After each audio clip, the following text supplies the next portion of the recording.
Welcome social media family. आपल्याकडं आपले videos बघून अनेक कस्टमर बसले इथं. तर कोणत्या गावचं आहे काय विचारूया. आधी आपण इकडे येऊया. हे आपले जुने कस्टमर, जुने फॉलोअर्स आहेत ते. नमस्कार नमस्कार नमस्कार नमस्कार.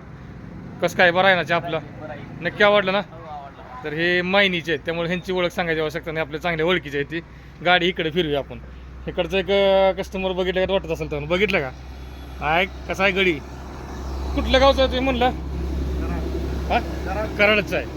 आणि ये चांगली जगात चांगली, राईट. तर यांचं व्हिडिओ बघून हे आले ते आपल्याकडे. ह्यांनी तर आपला चहा कसा आहे ते काल सांगितलंच होतं. ह्यांच्याकडे विचारूया कसा आहे आपला चहा. नक्की आवडला? तुला कसं वाटलं? एक नंबर नक्की आहे ना? चांगली कर. तर सोशल मीडिया मित्रांनो, यांनी आपल्या दुकानाला भेट दिली. नंबर आहे तुमचा. अवश्य तुम्ही तुमच्या प्रवासादरम्यान विटा मायनी जर जात असाल तर गार्डीमध्ये बाजीगरच्याला नक्की भेट द्या.